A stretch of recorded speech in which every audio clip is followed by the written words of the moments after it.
Hello, everybody, and welcome to another episode of The Joy of Planting. I'm here with very special guest Jeremy Mayo. Thanks for stopping by.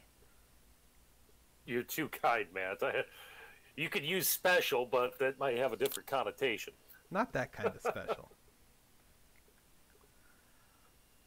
but yeah. So I'm uh, I'm putting aside the Schoolhouse Rock one that I've been working on for a bit to see if I can't finish up this project I've had sitting around for a while.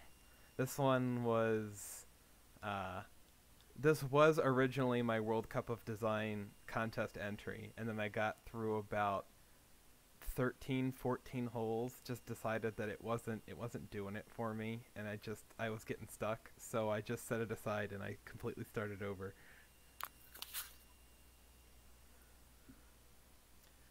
So, but since I'm trying to get it out the door, I've got one hole left, and I just figured that today is a good time to finish it up.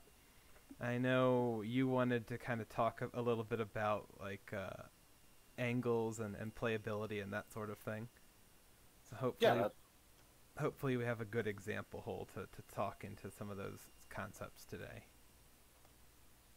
this is just fantasy. Double bird emoji. Hmm. Yes. Dang it. So I thought I had my phone up and running, and I don't. So it won't. It's not giving me the chat. So I'll just have to do this through Streamlabs, and I might just be, uh, you know, a little hit or miss on getting to everybody's comments immediately. We'll work it. I've got the chat up, and I'm watching it on the big screen, so I can add for you a little bit as well. So Gotcha. All right. So let's see here. So the closing one, I think it's about 550. So it's a reachable par five, and it's a little downhill. So it's definitely a reachable par five.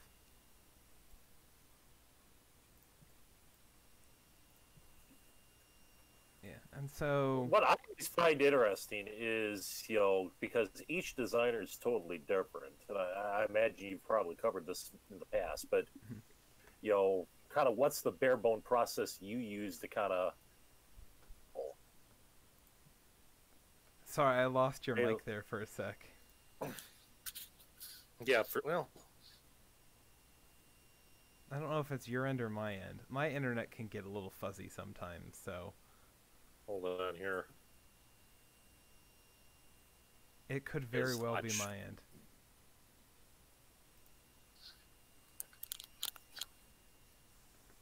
Yeah, if you can hear me, all right. I can hear you I was now. just yeah, I was just kind of asking,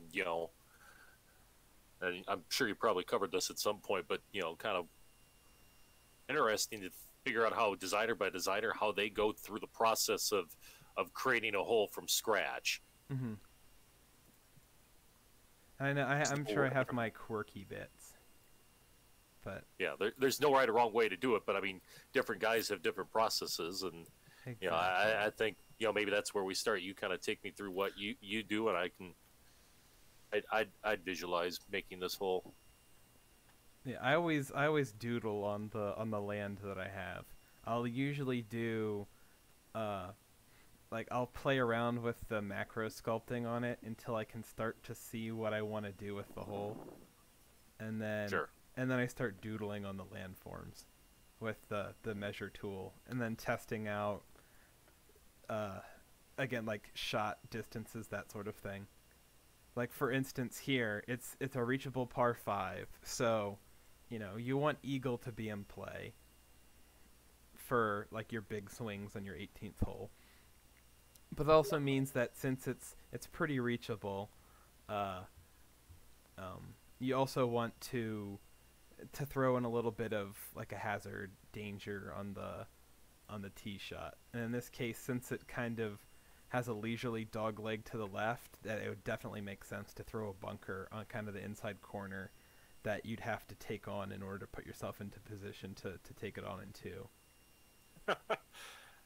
No, it's Mayday, Terry. I might sound a little rough because I think I'm still fighting a little bit of a cold, which wasn't helped by the fact that it was shuffling about a foot of snow yesterday. So Oof. hammered up here. But no, I think we're, we pretty much kind of have the same idea going here. I mean, downhill par five at the end. You want, I mean, the dog leg hugging the left side is the shortest route to the hole. Mm-hmm. I mean, if you're kind of looking both strategically and heroically, I mean, you want some advantages to play that side, but you also want some risk reward built in.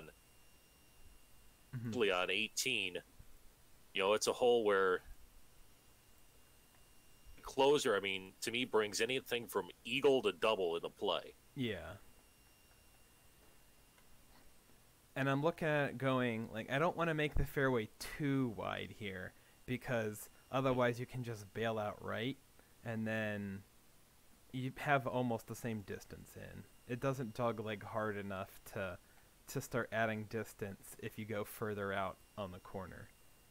So in which case that means I probably want to start angling my green a little bit to really emphasize that the left side's where you want to be, and that if you want to score on this hole, that you got to go take on that hazard. Mm-hmm. I mean, this is almost, I mean, just kind of look at it at first blush, it's almost kind of feeling like a bit of a road hole template where 18th at St. Andrews, well, your best line's trying to take the line up and over the hotel that gives you the clearest angle in and gives you a chance to avoid the road hole bunker. And it's kind of a similar setup here. I mean, but kind of mirrored, whereas you need to take on the left, and if you can take on the left, in, and then I would stack. I mean, you could do water or some nasty mounding or bunkers or something on the right, where you could make if you're coming in from that left side, something you could almost maybe kind of green in, have a mound to the left, kind of feed it in there.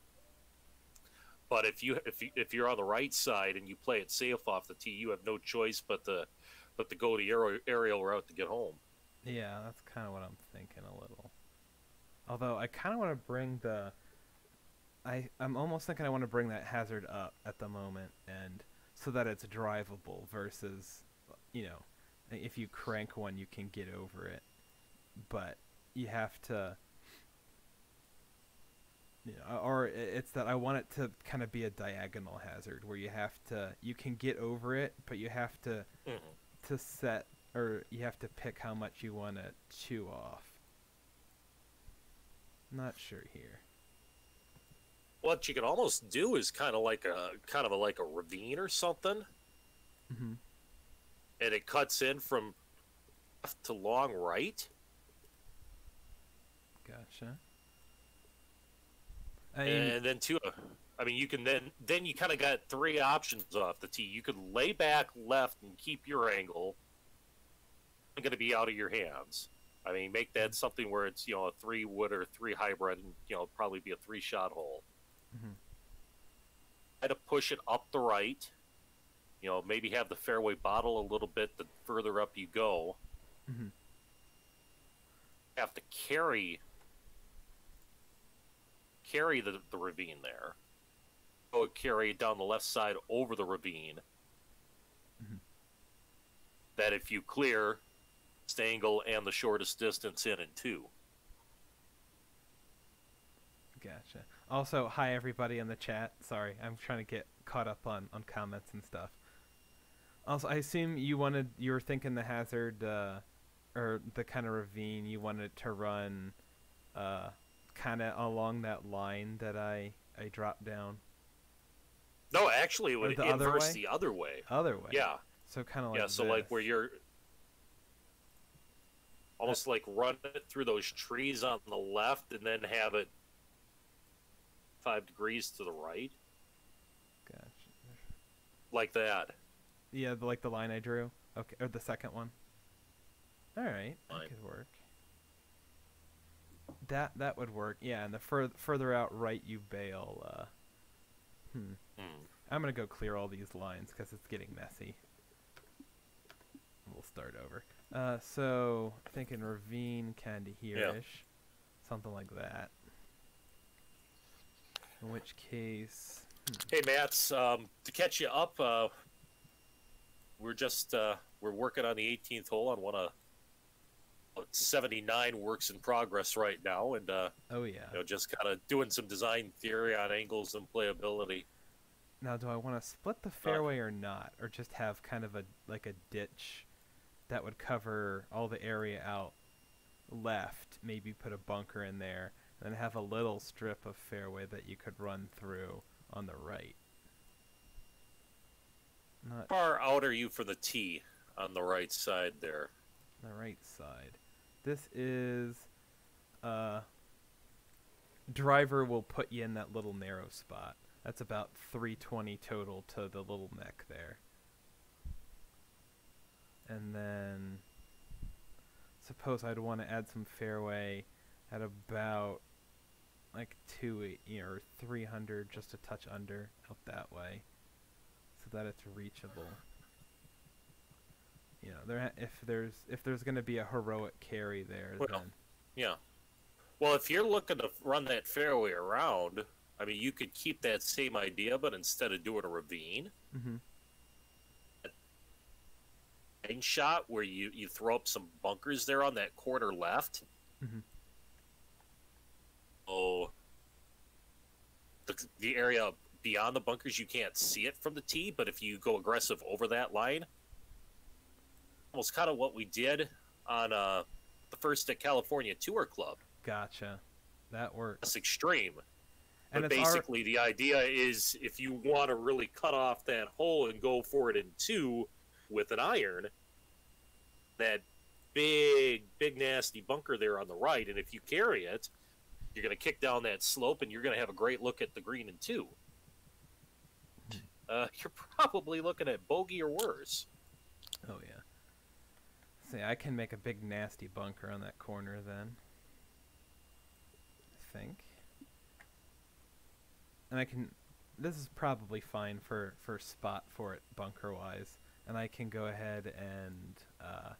I could probably tweak the tee distance until I get it right so that that's just barely clearable, but clearable.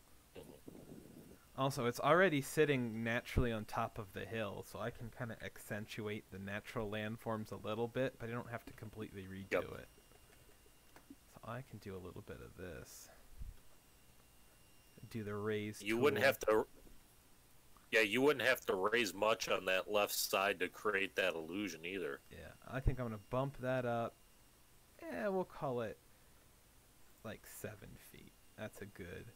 And then lower the fairway here, maybe 4-ish feet. That way it gives you a little bit of a ridge there in which you can put a bunker so that it sits on that upslope and you can see it nicely. And then raise everything in front just a little bit. Alright, so that works. Vinegar's saying you are whipped by the designer. Says you're married to it, and Mr. Vinegar says you're whipped. Yes. By the designer. Very much so. Oh, Matt, the topic today is angles and playability. And maybe touching on collabs and stuff.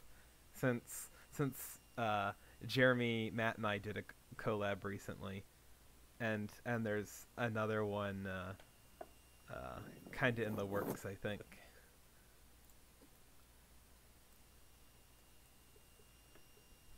The designer wears the pants in your marriage. Just a little bit.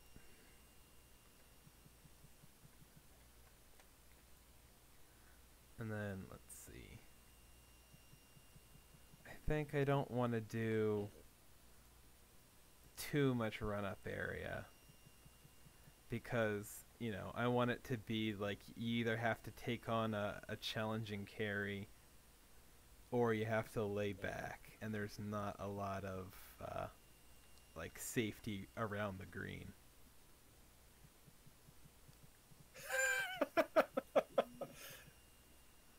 So something like that. That's probably Eric's picking on our collab. It's quoting you since Jeremy and Matt and I did a collab recently. He's like collab this for. I'd like to point out that you cheated on our group first, Eric. I thought we had an open relationship.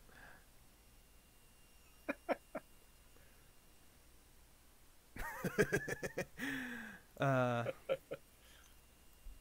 yeah, so I'm thinking about this as about what I want to do with my whole shape.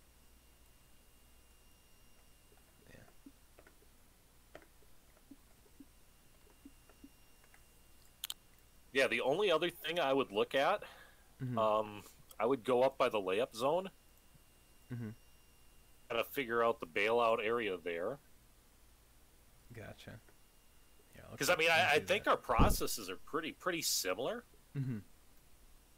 Because I mean, we kind of had the same thought process here, but you know, when I start a hole like this, I mean, I kind of have the concept in mind, but then I make the green first. And the hazards around, and then I kind of build my hazards in to set my angles, and then I go put the fairway in last. Yeah, that's fine. Hazards. I usually put in, like, I'll pretty much throw all the surfaces down at the same time for me, because how I want the green to play is very dependent on like tee shot.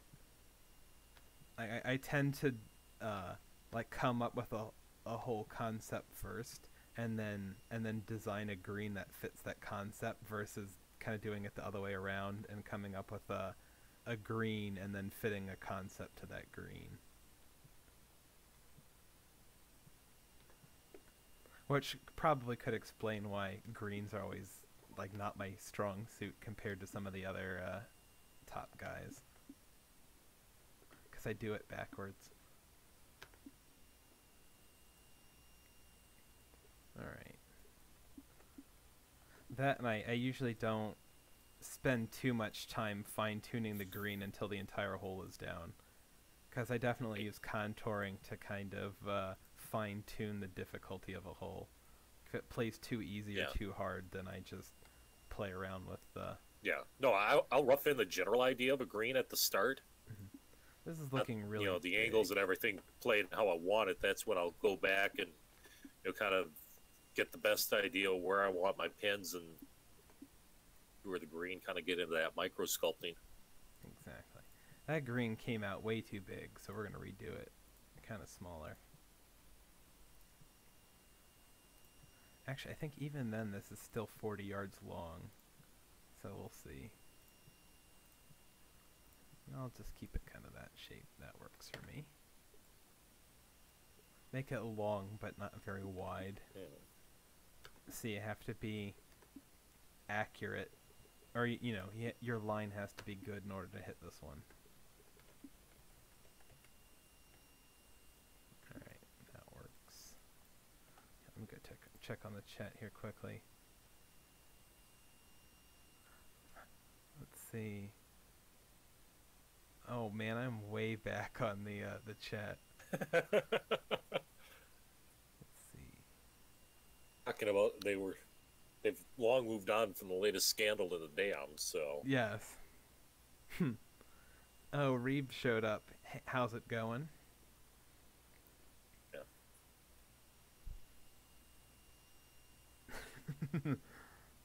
All right, it's all good. No one in the chat's missed anything important yet either. Right now I'm just surfacing all the exciting stuff.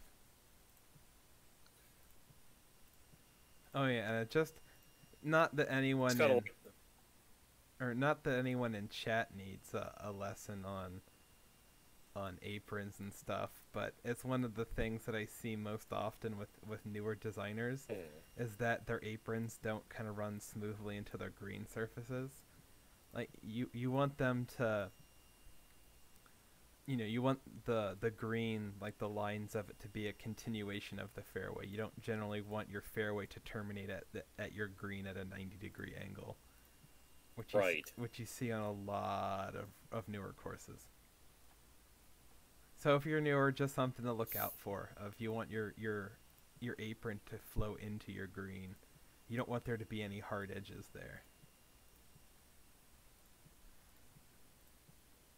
And Now, how persnickety do you get about that with your aprons? uh, it varies. Like if I notice it, then I'll tweak it. But like I don't necessarily go in and stick it under a microscope to see if there's any transition at all that you can see. Yeah, because I see. I mean, like the way you're drawing this in with the spline is, pretty, freestyle and free flowing. Hmm. I mean, I'll usually tweak the aprons. those things pre-patched, these up were super easy. Hmm. And it's one of those things that's gone from super easy to a real pain in the butt. Agreed. But I've shared it a couple of other places too. The trick that I've found that gets it pretty spot on. Go back to the green, and I want my points to match exactly. Hmm. I'll take my measure tool and hover it over the green splines. Exactly the green splines I want to trace over. That makes sense. Yeah, and then they would match. When up I go back and perfectly. draw my spline, I'll make sure I hit those marks. That's a good idea. I've never even thought of it. Dogs in the house. What's going on?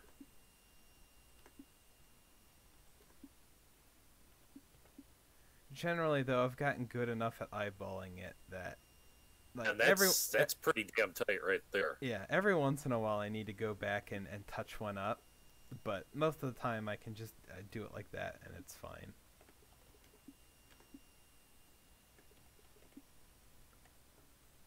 There we go. There's a outline of a hole.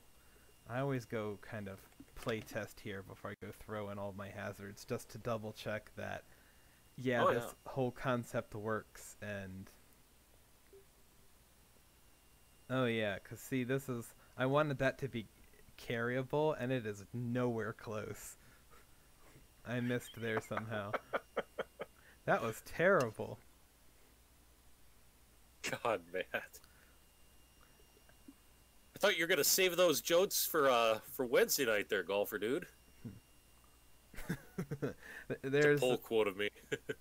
uh-oh, G-Dog's got his emote. We have oys now. Oi! Next thing you know, we're gonna get spammed with Rochers. Agreed. See, now that you mention it, though, that there's 100% just a flood of Rochers incoming. Alright. And Andre obliges. Of course. Though, which you think is about as many points as they won in the Confectionery Cup. Alright, I think my first instinct here is, instead of redoing all of the splines, is to get lazy with it and just touch it up. Like, just throw this Band-Aid spline over it. Actually, I gotta bring it in more than that. I might throw in a little outcove here. We'll see how this plays.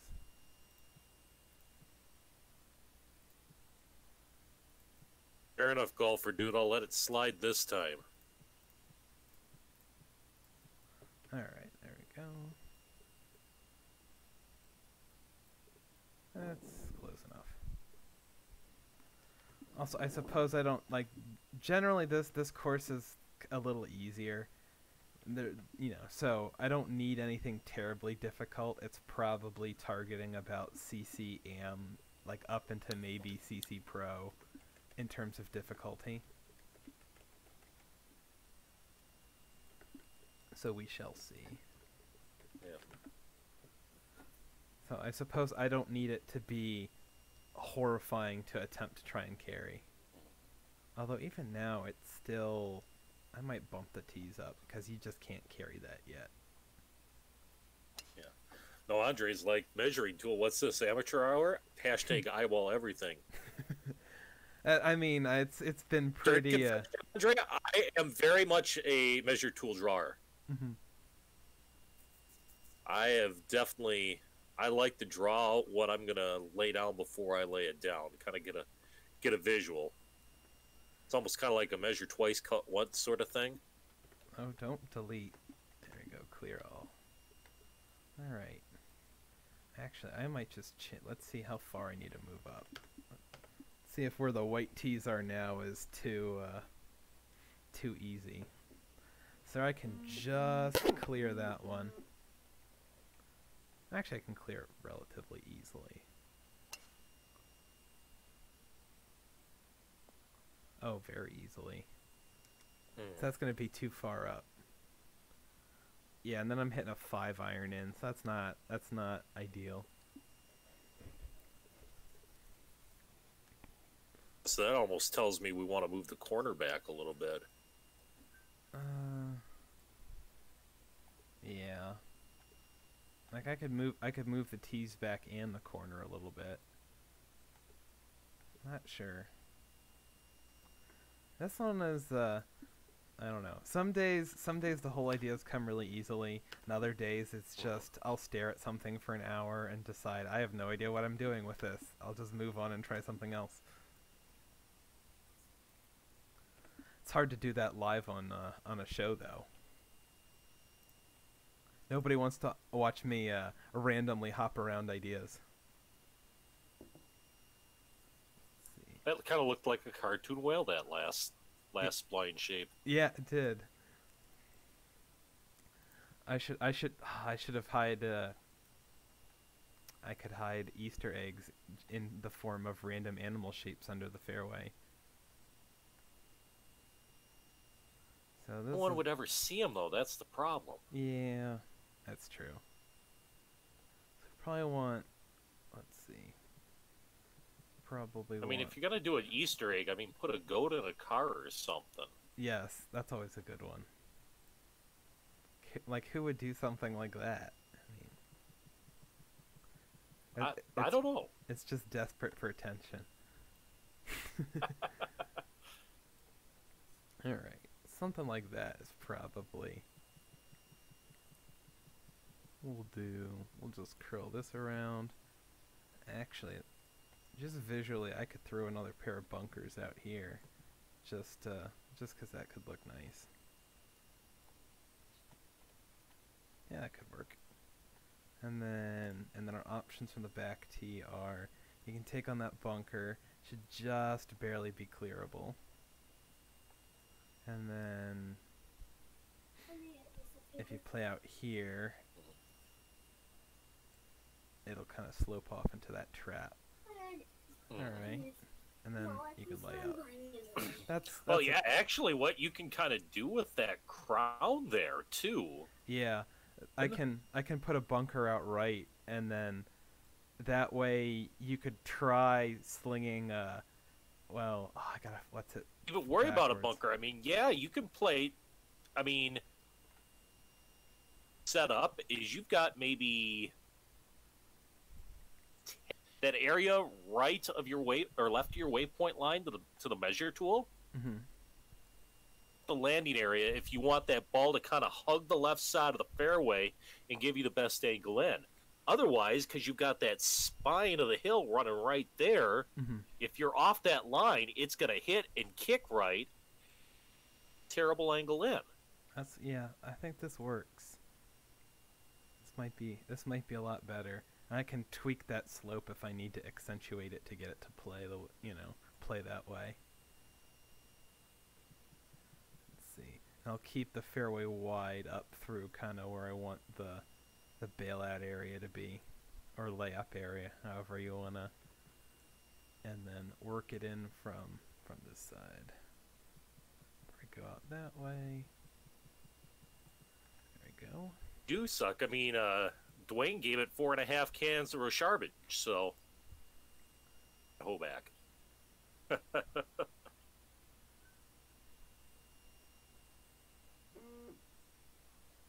Or Eric was talking about how Slaughter would, on Kiko Island, he was, just a millimeter off a dead straight line, and he's like, "Oh, I missed it."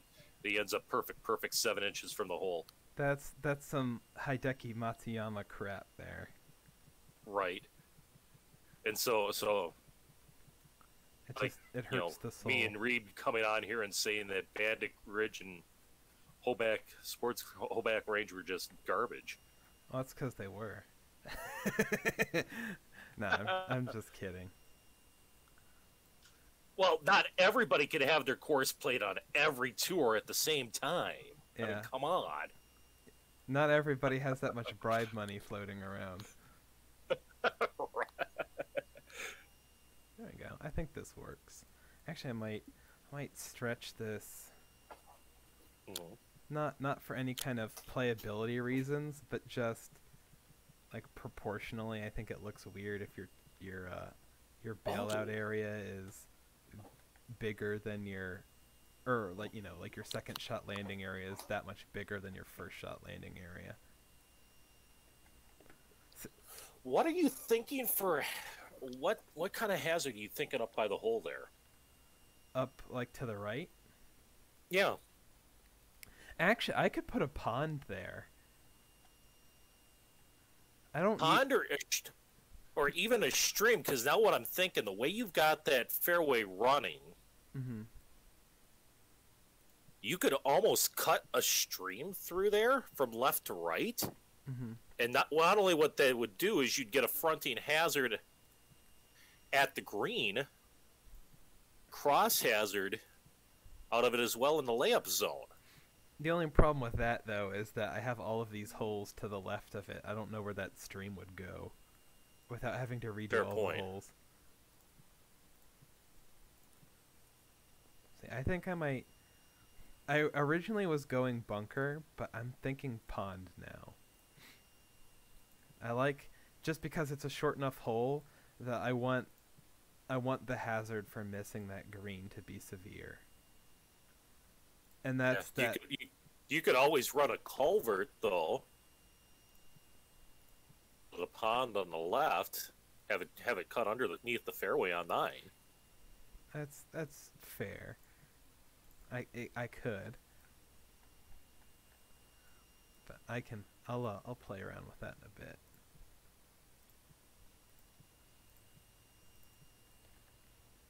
Because if the tee shot sucks, then I'll need to redo this one anyways.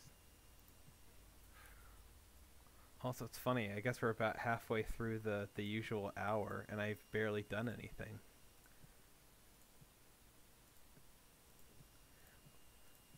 Okay, some days I definitely design faster than others. When Terry was on, and I did the second hole on Schoolhouse Rock, I think I had already finished a hole by then and was already playing around with planting.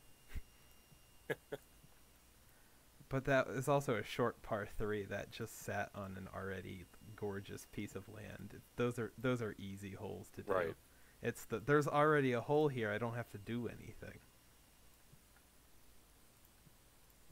I guess that would also be my other piece of advice to newer designers: is all the best holes that you find on your courses, most of them are just already there. So you don't need to try so hard all of the time. Just go find the stuff that's already good in what you have, and focus on those, and then you can kind of fill in ideas where there's kind of more average pieces of land. Let the interesting bits of your plot dictate the holes in those spots, as opposed to forcing something else in there. Also, go ahead and make all the jokes you want, chat. I know exactly where that's going.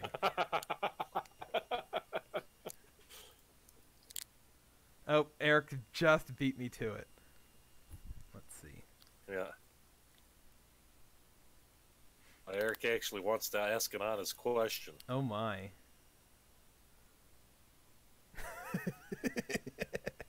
Oh, Terry, you're hilarious. And yes, Terry, I did delete this hole and start over. The tee shot wasn't playing very good. That's another reason I kind of like to do this, or do stuff this way, is it's just a great way to rapid prototype. So you can try out an idea, decide, nope, this doesn't quite work, and then just start over or tweak the idea or take what you learned about it. Yeah. And he has a course where none of his greens are connected to his fairways. Is that a bad idea? Oh, Eric does? Yeah. It's definitely, I would say it's fine. I mean, granted, you're going to have a very specific style of course that way, where it's going to be all aerial game, and it'll be kind of target golf. But like, I don't have any problem with that personally. It's a little, it's a little quirky, but I think it's on the good side of quirky versus on the bad side of quirky, at least to me. Don't know if I would do it on every hole, but I mean, there's plenty of holes where you could do it. I mean, I think if you're creative about real it, life where you, or especially if you throw in like some aprons and run up areas on your island greens, I think you can definitely get away with that. All right, I think we've got this one as far as general idea. I think I want to throw, not sure what shape and size bunker, but some bunker stuff on this inside there. Probably another one or two out here somewhere. So that would work. And then, let's see. Actually, I might throw a couple out to the left in this. in that area right there too. Yep.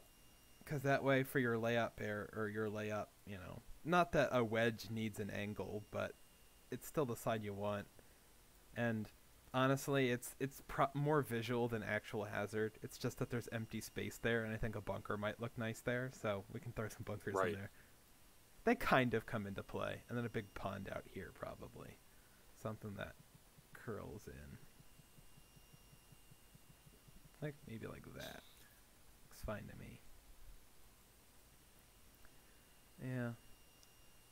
I mean, I could stretch something out, but I don't really feel like redesigning two holes for a stream, honestly. I'm lazy like that. That makes sense. I appreciate the idea, but it's also that this is the last hole, and I really want to get this one done and out the door. So, on a different course, I promise. No. I mean, going back to the collab we did. I mean, that's just something. I mean, sometimes you just, sometimes it sticks. Sometimes the idea is absolute garbage. Yeah, I think I had don't go with it. So I think I had most of the garbage ideas on the collab. About that, I was the one who wanted to build a 300-yard par 3. To be fair, that was awesome. It was just a little hard. I gotta lower this some more. Dan, the catcher man in the house. Hello. Waterfalls. Man, I've got 20 people watching this. This way beats my previous record of 4. I think it's the Jeremy Mayo effect. They're all here for you. You should feel honored, Matt. Dwayne just gave you 5 cans of Rasharbage. Awesome. That's the highest honor he could bestow on anything. Also, yeah, Dwayne, sorry about the comments on not necessarily doing the TGC Tours TV thing. I got put into the Monday night segment of my after work golf league, so over the summer it might turn into an every other week thing. In which case, it's like, well, it doesn't necessarily make sense, if you're trying to get something in every week and then just miss at least 50% of weeks for a while. Yes, Terry, I'm here in this segment of the Joy Planning, brought to you by Old Spice's Kraken Guard. Keep the red slopes away with Kraken Guard.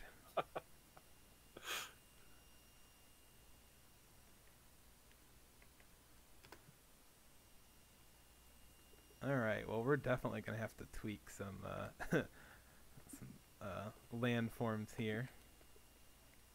Mhm. It's funny. I'm so used to just watching the time and make sure I don't run over, and I realize, oh yeah, Eric and Terry aren't on tonight. I don't have to. I could run over by 20 minutes if I want. I can hold Jeremy prisoner for as long as I want. Phrasing.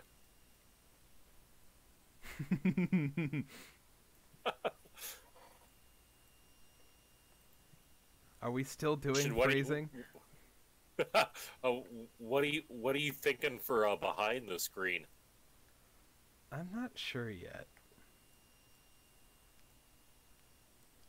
Like I I might, mean, I could do some bunkers maybe, if like I don't. almost what it looked like. It looked like, I mean, it's almost kind of a natural amphitheater you're starting to get going here. Yeah. Build in some framing bunkers on the back, or That's what I'm thinking. And I'll be honest, I think probably at least 50% of the bunkers I put on courses are there for visuals as opposed to actually being a hazard. They're just in this game they're way better at being a framing device than they are at being a hazard. agree. There we go. And I'm going to drop that green just a little bit so there's not quite that huge cliff in front of it. Alright, I'll go give this a quick play again, just to see how that works. Go check in the chat a little bit.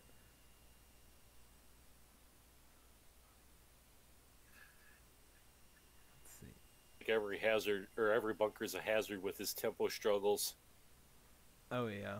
Isn't that the god honest truth? Could be worse. I did one of my rounds at Kiko before we started, and I think I got slow or fast on every single tee shot on the front nine.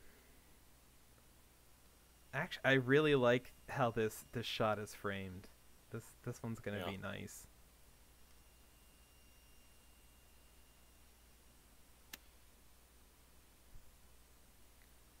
Of course, I just realized that I think both nines on this course end with a very reachable par 5.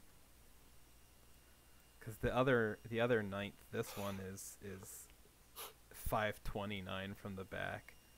So I'll have to go. This one, the green's not done yet, so I'm gonna have to go throw like some crazy contours in that, I think, to make it difficult, or to even out the difficulty a little bit, so that it's always easy to reach in 2, but you can bring 3 putts into play if you're not in the right section of the green. Yeah, you could get real fun with that green too, the way that's shaped. Exactly. And I guess that's a good kind of point on like the subject of playability, is you want your features on your hole to be complementary to one another.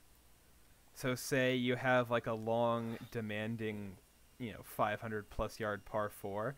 That's probably not the place for your smallest, trickiest green. That's like overly punishing.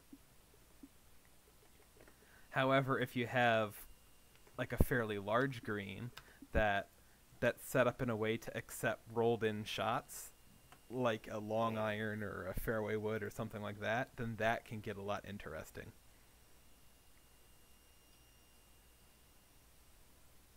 Agree with that. That's a common mistake that that newer designers make. Mm-hmm. They'll make hard holes called. They'll think it's a great idea. Okay, I'll give you a 500-yard par 4. Give you a straight 25-yard fairway that cuts off at 275 yards, so you must lay up. First carry over water to a tiny green that runs front to back. Mm-hmm. Do that. If you find yourself doing that, just hit the delete button. I think the biggest mistake. And I will say not nice things. Yes. one of the biggest mistakes I see a lot of rookie designers make is all the games in this, or all the courses in this game are easy. I want to make a course where it's hard to shoot under par. That's the biggest run moment I will see on most courses, because nothing good comes from that attitude of trying to protect par in a game where someone will always shoot 17 under on your course regardless of how hard it is. Right. Like Eric's course, the one on PGA this week, for example. You know, he specifically designed that to play hard, and we went and play tested it, and we could barely break par on that course. It was like right what we as a group, you know, of play testers thought was right on the razor edge of what was still fair while being very difficult. And Smedley goes and shoots a 52 on it. It's just that, you know, yeah, there is nothing you can do to guard your course against like the top players in the game. All you can do is make that minus 17 interesting and rewarding. So it's that whole thing of present your player with lots of risks and, you know, things to overcome, but make those doable and make it feel rewarding when you do it. And I thought we did a good job of that myself on, you know, California Tour Club. Oh, I mean, yeah. Like that course is very punishing, but it's entirely fair, and everything you can pull it off if you play it smart and hit a good shot. Shots and you play smart. I mean, I think there's not a hole on that course that can't be birdied. Yeah, agreed. It's when you start getting a little too risky and bite off more than you can chew, and you don't execute, you're going to get bit in the ass right now, and it's going to turn to a bogey or worse real quick. Yeah, and that's a good rule of thumb of every hole should be gettable if you play it right. The margin of error doesn't have to be big, but it has to be doable. If you have a hole where you cannot birdie it, that hole is probably not a good one. It doesn't have to be an auto birdie. In fact, you don't want all of your holes to be auto birdie, as little as possible. Also, I'm weird. I still do shapes for bunkers because it's so ingrained. Plus, I feel like I can get really tight curves around things like this with it. So, splines just don't work the same way for me. Tend to use the drawing tools for the brushes for bunkers as well. Yeah. For like smooth ones, I always just use the circle brush and just click and drag. Usually if you set it to the right diameter, you can get pretty smooth curves that you only have to touch up just a little bit. And it's almost as fast as doing it with splines, but I like the results better. It is a little finicky though. So it's not something that I would just recommend that everybody start doing, because it just takes a little bit of practice to get used to. Like, splines are still easier if you're just starting out and trying to figure out the basics.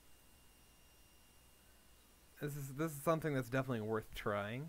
It's just it's not necessarily, hey everybody, you should all do it like this. It's just kind of like my quirky way of doing things. Yeah. Like how Geddes still uses shapes to make all of his fairways. Yeah. It's definitely doable. You can do it, and you can get great results out of it. I just, that's not, to me, what I would recommend somebody brand new to the designer, start out doing. You can try it. Everybody should try all sorts of random things. No, I mean, once I drew my first fairway with a spline, I never went back. Yeah, agreed. It's so much faster for me. But of course, for somebody who designs with keyboard and mouse, doing doing like fairways and rough cuts the old-fashioned way was incredibly tedious and so time-consuming, because I'd have to hop through menus to get it to do that. Well, remember, until recently I designed on PS4, so everything was tedious and time-consuming, Oh god, that's no matter what I did. That's so painful.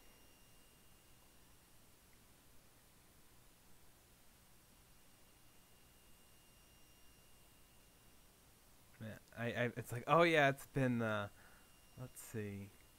I'm so far back on the chat. I apologize if I'm missing comments.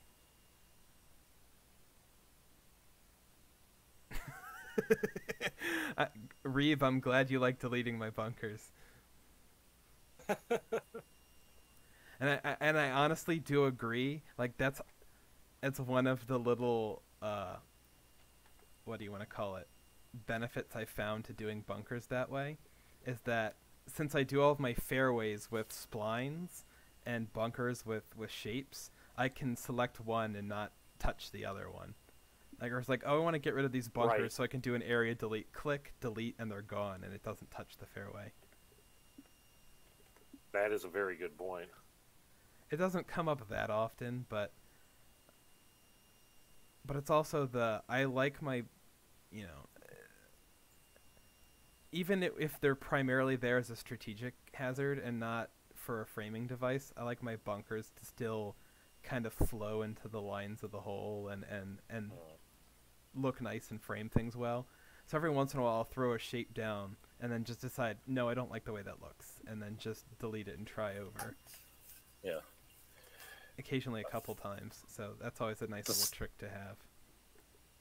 Switch gears here. Yes. Vinegar's asking if you have to take a boat from 16 or 17, or do you have to backtrack? To get to this hole? He said to get from 16 to 17. Oh, you have to backtrack slightly.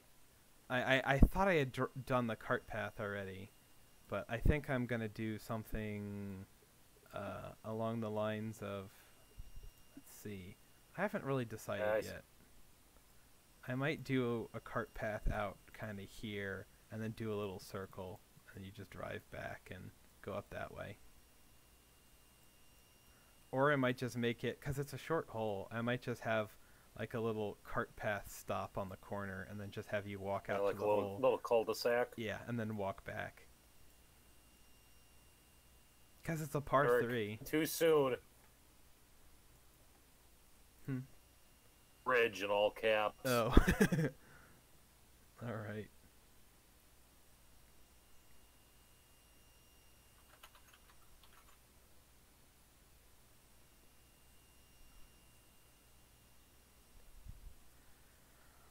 I have to think, Reeve. It's been so long since I've looked at that file that I can't remember which one 17 is. That one's out on like kind of a little bit of a cape, right? Before that really, really long, crazy downhill par 5, right? I think that's 11. Where it's like a slight double dog leg or something. Or it plays like a right dog leg out over a cliff to the right. And then plays like a left dog leg, I think, on your approach shot.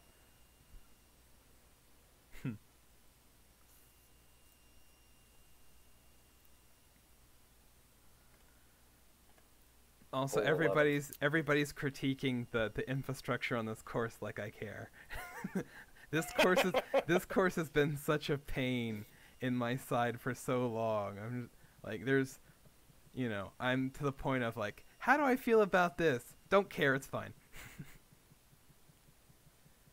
It's some courses are natural, and I can, you know, they're effortless, and I can fly through the design process. And some of them I just stare at and have whatever the designer's equivalent of writer's block is. Or I just stare at it and go, I have absolutely zero ideas. I can't do anything with this. There's nothing wrong with it. I can't do anything with it. And this was one of those. Yeah, but no, I'm with Vinegar when it comes to the routing and whatnot. I mean, I know that tripped me up a couple of times on California. Yeah. Mainly, once we decided once for all, and I think for the better, that 12 should run downhill. Yeah. Go back to get the 13T, Mm-hmm. and then that whole conundrum of, well, from all the way down on 16 green, all the way up to 17T. Yeah. But yeah. About 150 foot of elevation between them. Oh yeah. Because yeah, here's one of my little dirty secrets on this course. It's not particularly secret because it's very out in the open. Of hey, I really like the way number 2 looks with the T's over here, but it's kind of awkward, clunky routing because the cart path goes around, and I don't want to route it on the other side of the hole. It's just like, okay, yeah, you park your cart out here, and then you wander back to the T, and then wander back out to the cart. So there's a couple just awkward little bits about routing on this course. Don't care. I just want it to be done. It's fine. Well, yeah, that's exactly what we did, Vinegar. But, I mean, I took a little artistic license on that. Mm-hmm. We're going after, kind of an homage to George Thomas there, and well, I mean, you look at Bel Air, and you've got the 9th green that's all the way down there, and you've got to take an elevator up clubhouse and get to the 10th tee. So it's like, yeah, do it. Yeah, yes, elevator. I know, Matt. My decisions on this course are shameful, but it's okay because it's just it's not a contest course. This one's been, such a pain. It's been such a struggle getting anything done with this course. It's like, okay, I'm not gonna sweat the small stuff. See, I can't remember the timeline exactly, but this one I think I worked on for about a month. I got 12 holes in, and just the outlines. I didn't even finish more than like the first one. Dang it, why is this one all of a sudden misbehaving? But yeah, so I did that for about a month and just decided I really hate this course. It's like, this isn't playing very interesting. I don't know how I'm going to design the last 6. Like, I'm just stumped. So I decided, screw it, I'm starting over, and I just came up with I had, like, basically the general idea of Aristida for a while, and I tried that on two plots when I first started. I didn't like how either one of those was coming out, so I came up with this one because I was just stumped. And then I decided after doing 12 holes of this okay, I don't think I can do this one either. I'm getting stuck here too. So I gave one last shot at the original Aristida idea, but it stuck that time, and I just absolutely flew through that course. It like once it clicked, it was the easiest thing in the world. I think start to finish, I did Aristida in just over 2 weeks, like 16 days. Jesus. Yeah. So I've spent twice as much time on this as I did on my contest course, and I don't like this one as much. It's like, I just want this to be done. I will put time and effort into it, but I am not gonna sit and just futz with it. I'm liking that tee shot though. That looks nice. Yeah. I'll have to tweak the elevations probably just a little bit, but it looks solid. Hey, let's hook it into a bunker. That works. Actually, and this is one of the few holes where a bunker is actually like a penalizing hazard, because if you gotta carry it there, then that percentage actually matters. You can't club up and roll it in. I'm terrible at this game. I don't find that I play on the PC that well either, so. That's alright. Oh, I should figure out where I want to put the cart path. I keep forgetting, because I'm like, the last couple of courses that I've played around with don't have cart path, and now that I'm jumping back into one that does, I keep forgetting, oh, I gotta plan out where I'm gonna go stick the cart path. would make sense to run it along the left side there, That's what I'm thinking. Kind of run it. on that wood line. That's what I was thinking as well. I'm going to curve it in just a little bit. Here, I'm good. But I don't want to hug it too close to the hole, and I want a couple bunkers out around here. I just want to preserve something about, maybe about that area for some bunkers. Maybe one or two. Actually, and probably the short left corner here is a good spot for a bunker as well. So probably this general area will have a bunker. Maybe I'll throw like a little one in here. Because everybody needs a friend. Alright. So, I mean, for me, cart paths are an afterthought. Oh yeah. Sometimes they absolutely make sense. Other times it's just that, well, crap, I gotta find a place to put a cart path. Here's fine.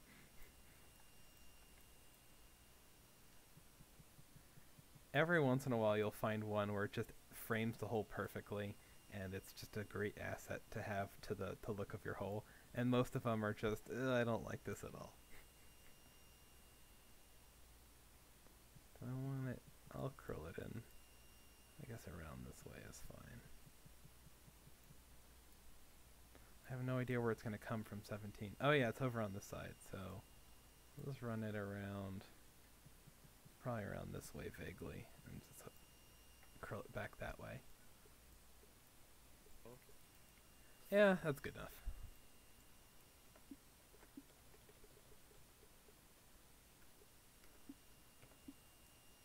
Oh, that's right, I gotta bump the width down. So yes, this one, you know, I may be cutting a little corners on this one. But I have to say there is nothing harder than working on a course that you have no inspiration for. This is the closest I've been to inspired on this course since I started it, basically. Yeah. But it's almost a sunk cost fallacy at this point. I've done 17 holes on it. It's almost done. Just finish it. Yeah, to borrow a poker term, you're pot committed. Yes, exactly. I definitely understand that, though, because, I mean, honestly, right now, I do not have a single project going on. I just haven't found anything that I'm feeling. I'm kind of envious of you right now. I have the opposite problem of I have way more projects than I have time to finish said projects. I just, between, 1,000 people wanting to do collabs and just having other random ideas of, oh, hey, let me go throw a hole down in this idea, and then really liking it. It's like, okay, well, I want to go, now I want to do a full course with that idea. But it's going to be at least 6 months before I'll ever get back to it, because it's, it has 8 courses in front of it. I said earlier this year, and I want to stick to it at some point, I have got to do a desert course, or a desert or a steppe course this year. I'm kind of with you. I haven't done one. Absolutely despise those themes. Mm-hmm.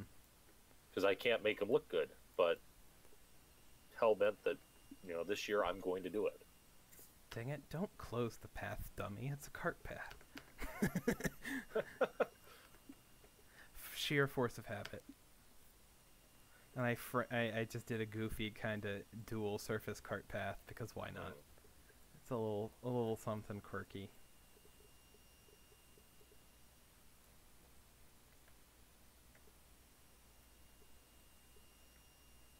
Yeah, I figure I can smooth out that cart path later. I did a lot of smoothing on the terrain of this course, so thankfully I don't need to do a ton of re-sculpting to get the cart paths looking okay, because those are sometimes a gigantic pain. Yeah, yes, Matt, I have reached the F it, just do it phase of this.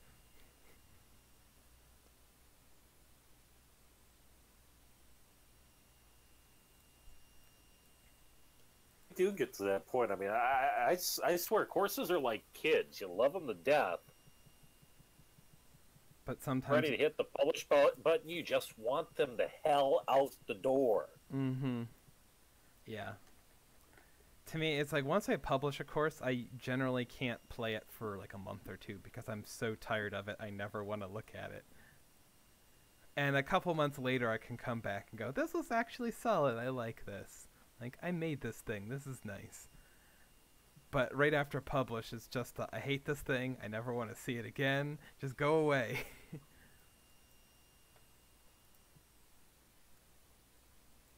I start liking it again is when it ends up on tour, and then I get, Exactly. 50 PGAers whinging that it's garbage. Mm-hmm. That's the one thing I did right in my design career, is that I never had a PGA course until now. So I never had to listen to all of the PGA guys whine and tell me how terrible I was at this. Oh, I did flat, and I want to. I did enjoy playing Hickory Creek this week. Oh, well, thank you. Absolutely garbage, but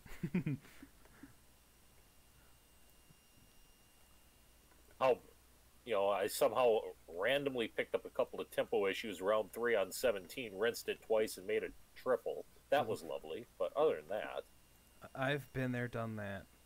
I was playing a round on Kiko today, and I made it to 15, got a very slow, which put me on the rocks in the left, like just short of the water.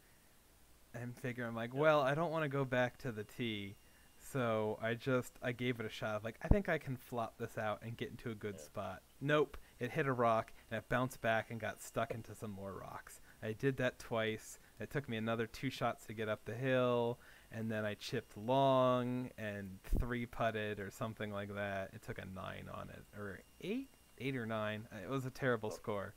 And then I step onto 16 and I ace it. 18 made it. 18 on Kiko killed me. That's Absolutely a brutal killed hole. me. Also, I might not be able, like, after Dan designed 13, I don't think we can be friends anymore. I'm trying to remember which one with 13 was. That hole, well, I take that back. Hole 13, pin 1, I hate. Hole 13, pin 2, which in theory should be way harder, I absolutely love. No, the 2 hills that absolutely ate my lunch. 18.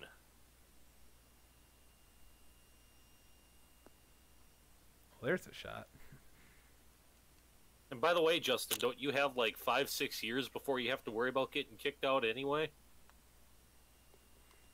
There's Box, like, my mom wants me to live at home forever. She never wants me out the door.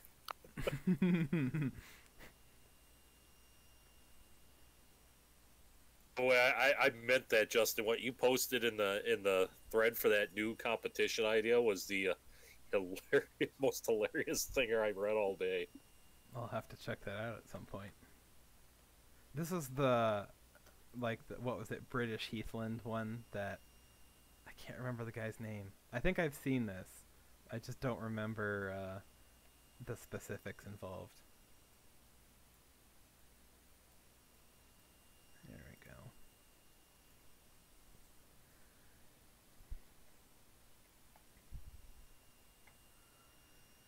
Yeah, I might, well, since I'm running over my hour, I might just add I might add the greenside bunker and maybe one of the other bunkers and call it an evening. I don't want to hold you and everyone else too long. Matter, I've got all night, so. That is fair. Of course, I theoretically do as well, but I wanted to cook my lunches for the week at some point this evening. And since I haven't had time for it yet, I basically ran home, did some chores, got laundry started, and then I had enough time for 1.5 rounds, before I popped on.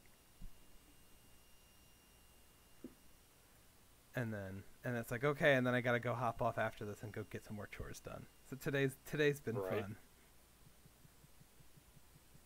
but it's all good. Reeves like, but I want to be held so much. I don't know what kind of shape bunker I want to put there. Nothing jumps out at me.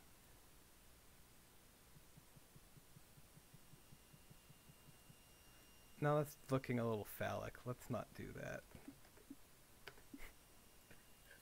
Yeah, I can see that. I'm in the dam. So you go ahead and finish off the detail anyway. Let's try, I don't know, something like this. Does that kind of look okay there? Actually, that looks solid. I'll just run with that. That's good enough. Good enough. This is the good enough course.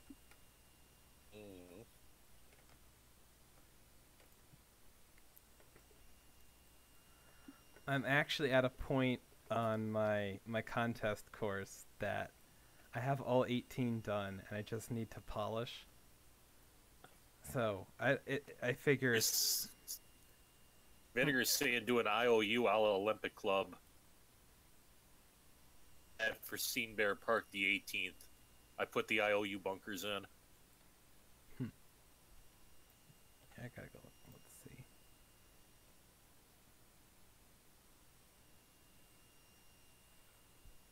Make bunkers that scream, name that Pokemon. I'm gonna make Voltorb bunkers, bitch.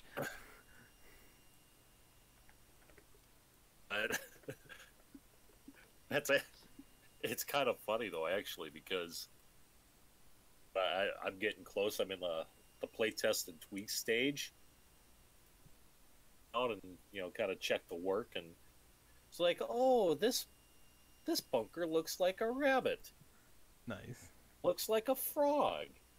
It's like a Rorschach test on a golf course, Yes. for crying out loud. Well, I stole Reeb's bunker style on my contest course, so they don't look like anything. They look like small hand grenades went off in an open area.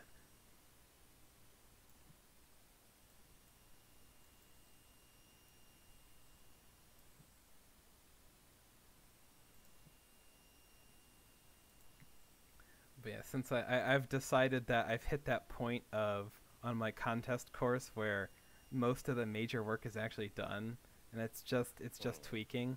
There's no point in rushing forward and like rushing through all the tweaking just to be done March 2nd and just sit on it for a full month. Yeah. So I'm just kind of taking Scott was in the house. He's done crashing on Dirt Rally, must be. Hey, Scob, how's it going?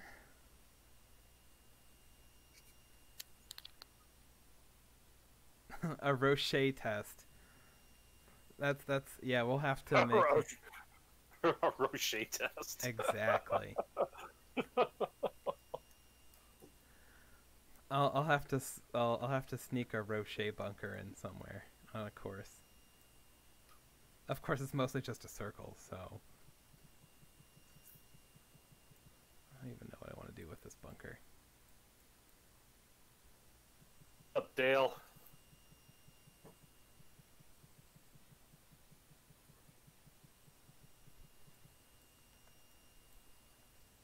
Eh.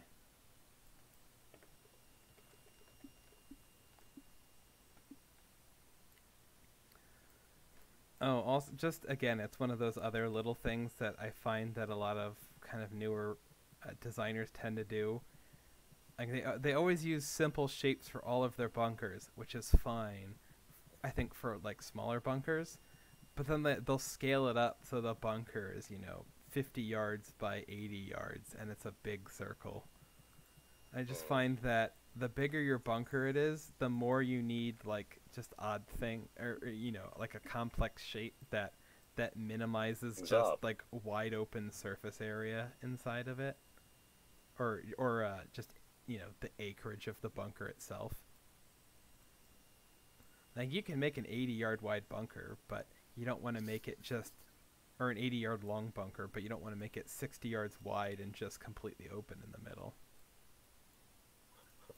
Although I might have done a couple of those on Hoback, to be honest. Yeah, I mean, but Like, I didn't see any bunkers that just looked like huge blobs of sand. You can have big Carried away bunkers. with the luck there, Dale. I mean, I've got to take them on after all. Here, give me a break.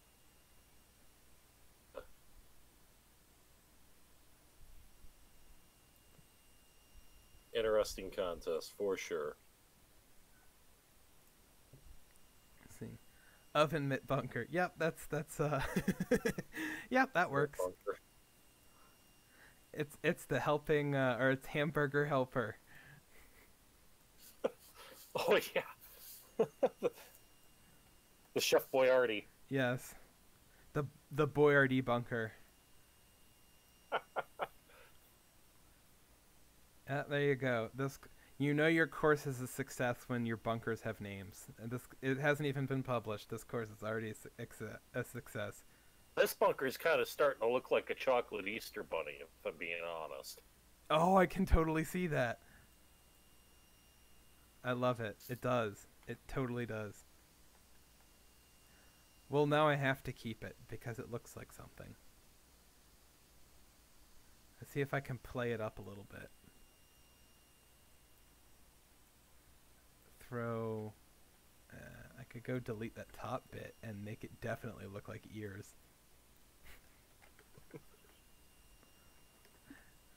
Hey everybody, we're doing very important things. We're making our bunkers look like bunnies. I could hear that line from A Christmas Story right now. Ancient Easter bunny. Let's see. I'm gonna make the head a little bigger. Something like that. And curl. Something like that. That might work. Yeah, that's gonna work.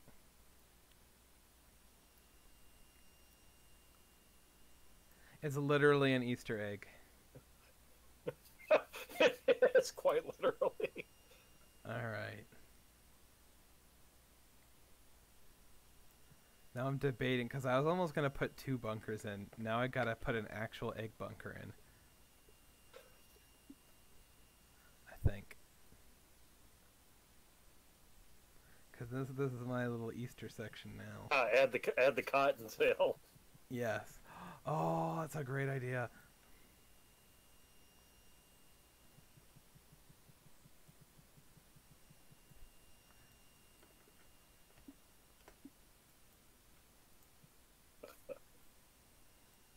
This one, yeah. It'll get a little sloppy, but oh well.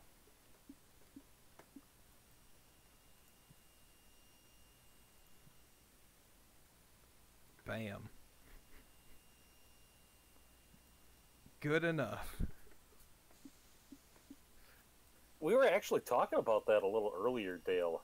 He's asking why the bunker and not spline fill. It just seems like for bunkers, and I'm on the same page typically with Matt, depending on the style bunker you're trying to go for. I mean, using brushes, the round circle brush, or if you want to do advanced edit on the bunker, some of those funky shapes to edges. I mean, the brushes are just so much easier to work with in bunkers.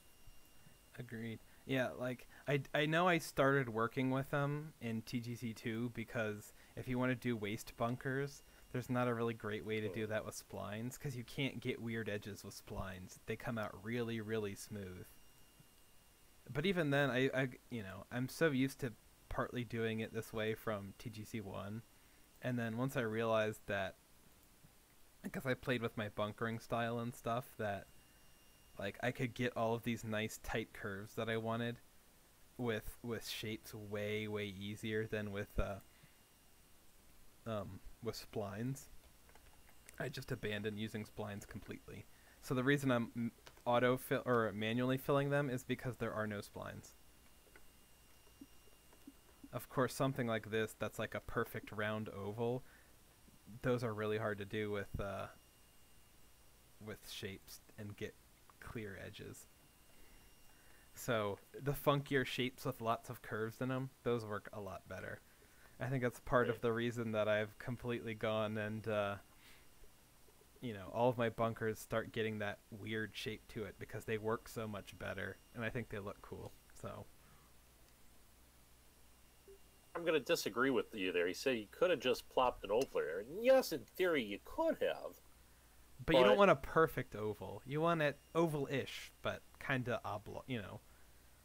Well, yeah, because I'm assuming none of the other bunkers of your course are just one perfect shape. Yeah. They're all done in that style. So, I mean, to just plop an oval there would, I mean, break up the continuity a little bit. Exactly.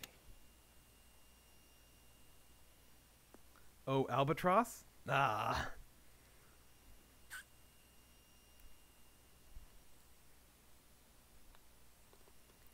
All right. Well, I've noticed I've been doing this about an hour and 20 minutes, and I got to get cooking soon. So, did you have any closing thoughts or anything else you wanted, anything that you think unique that you bring to the design community you wanted to share with folks? Well, there was that retaining wall tutorial that some people liked and some people didn't. But no, I don't know. I mean, pop in a couple of quick questions. Maybe we have the time to answer a couple. What do you think? Yeah, I can answer a couple questions. I'm always happy to. The chat wants to fire off a couple of questions. We'll do our best to answer them. But no, I mean, that's with nibbled cuticles, the results of the World Cup, and Oh yeah. then we'll be gladly focusing my attention on the major contest and waiting to see how those courses roll in. And I think now we are down to 7 weeks to go. 7 weeks from today is the 15th of April. Yeah, that's true.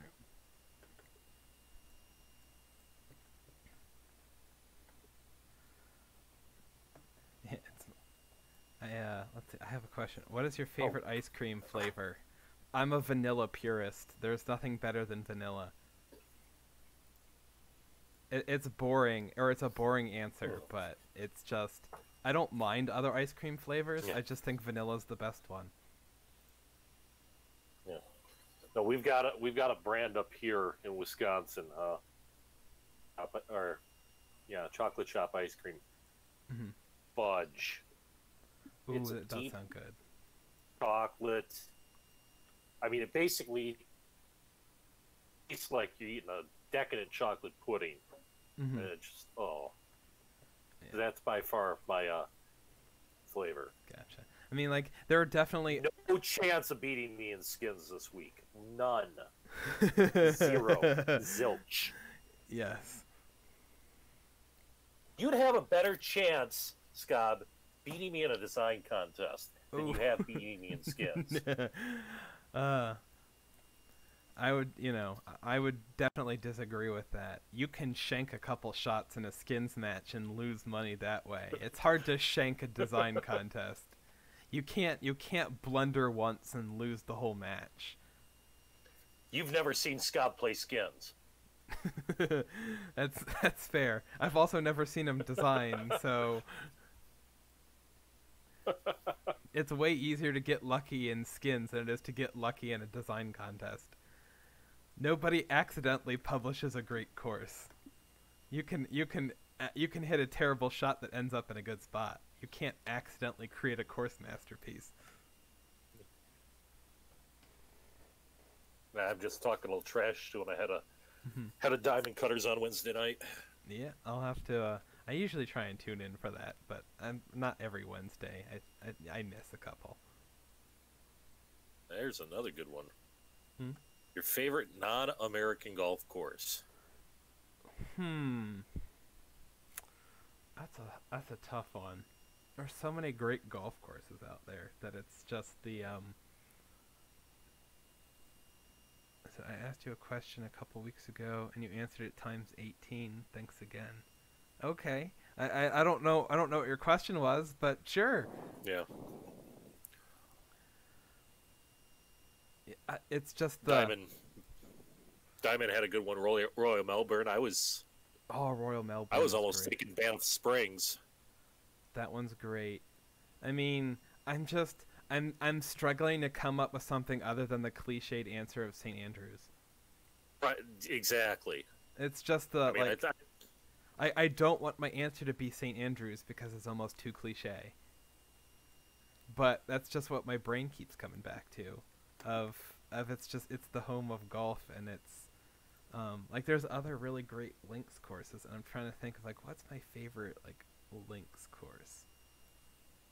Granted, I've never actually played any real links courses, so I'm just going on like which course in St. Andrews. Obviously the new course, duh.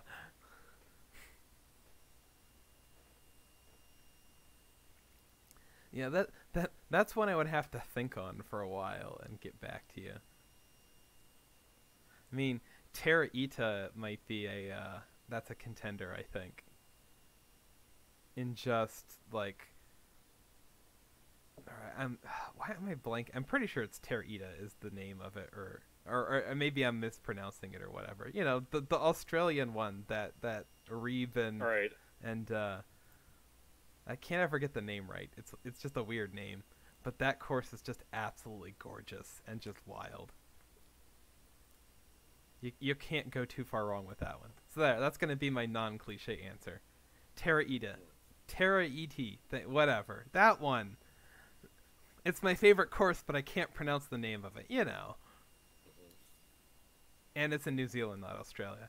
Obviously I know a lot about it. Duh. Speaking of, you say New Zealand in there. I mean, peppers.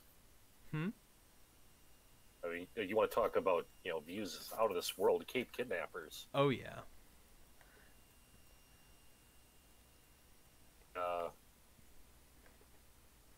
We Like It Rough did that one. I guess that's the pitfalls there of trying to answer the question of what's my favorite non-American golf course. Is I'm not well traveled enough to have played all of the great courses all over the world, so that answer is based purely on I like the idea behind this one and I like the way it looks in pictures. So, sorry, I can only come up with terrible answers to that question of like, oh yeah, I love this course that I've never seen and never played. I've only played golf in 2 states, Wisconsin and Michigan, so... I've done a little better than that, but not that much better. But yeah, there's not a ton of really... I mean, there's some great courses in the Maryland area, but most of them are private, and I would never ever be able to get on any of them, so...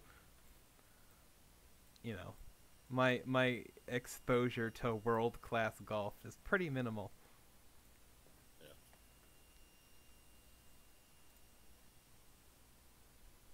I haven't, Vinegar,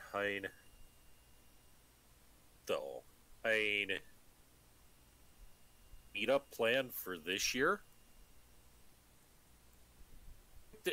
There was to be a TGC Tours meetup to hit the Midwest.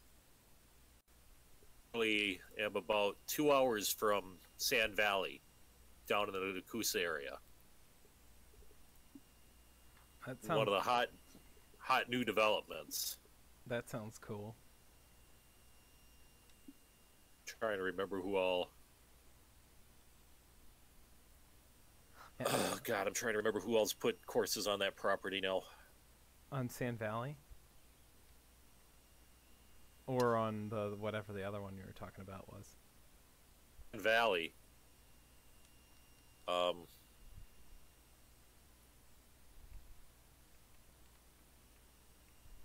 want to say there's a Doak there, and I want to say there's a... I think Corin Crenshaw did one. Yeah. Or I'm blanking on it. I'd have to look it up, but... Not positive.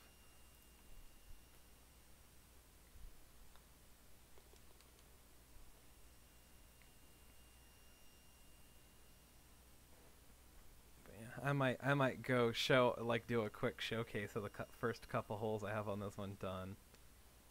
Just because I can. It's here, it's open.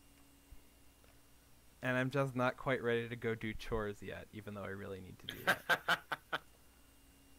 Hey, do you want to go cook and go to bed and go to work tomorrow? No, I'm not ready for that. Yeah.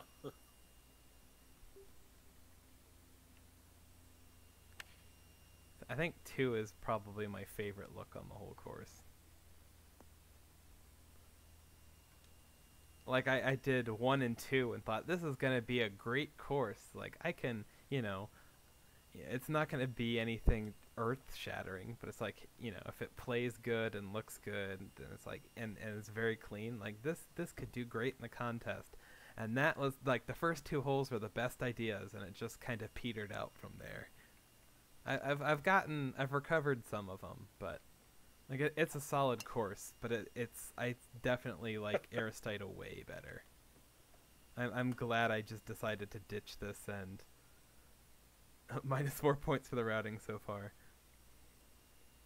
Yep, that's why this isn't a contest course. You gotta save your best stuff for the contests. This is just okay, yeah, whatever. I can finish this whenever. This is off-season stuff. Really like the optical illusion here. Yeah. Green's just right in front of that bunker on the right, and you've got acres of space to work with. Yeah. Actually, I gotta go through 5. I think I take that back. I think 5 is my favorite view on this hole, or on this course.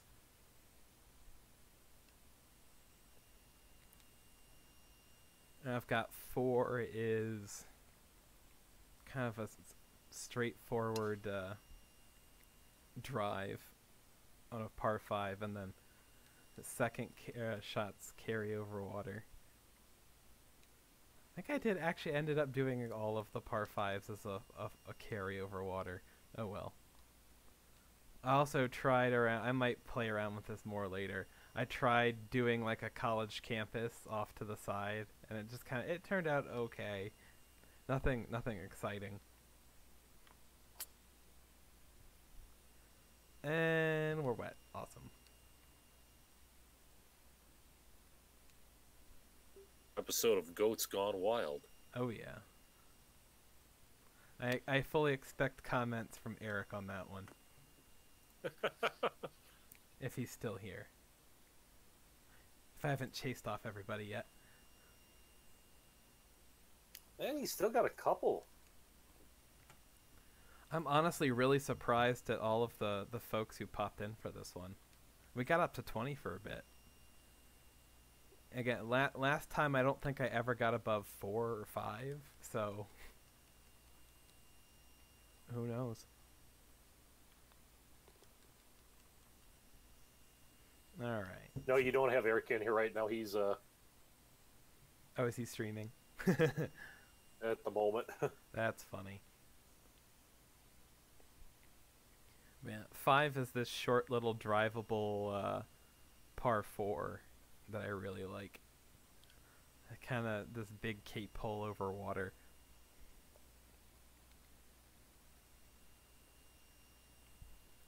And you've got like a couple tee shot options if you can hit like a 5-6 iron, have like a full wedge. There's a little bit of a safe area for a 3-wood that you could kind of try to roll in, or you can just try and carry it to this tiny little target out on the cape.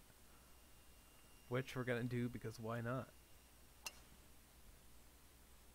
I could always hit the stick, which I won't. Yeah. I did it previously in other places, but I will reiterate it. I mean, in this game,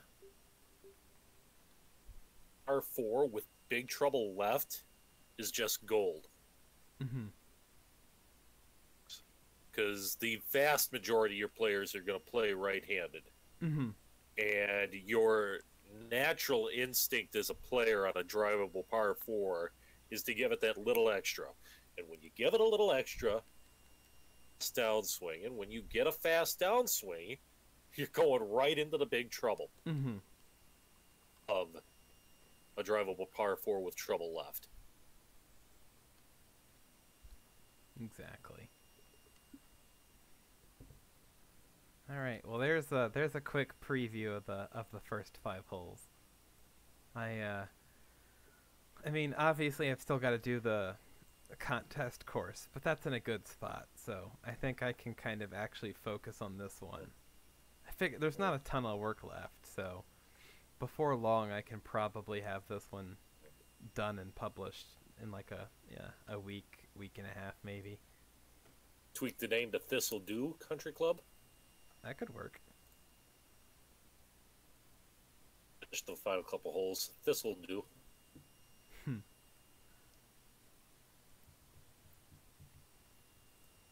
What was I gonna say? Oh yeah, but this was I think this was one of those courses that was named after a street name. This was a road like a couple blocks from my old house, or where I was living last year, and I thought like, oh, Thistle Downs makes a great name for a course, and I've just never had one that fit, so I just pulled that out for this one. Thistle Downs. I'm looking for the racetrack. Yeah, I know. Yeah. I can probably change it, but it had a nice ring to it, so I just went with it.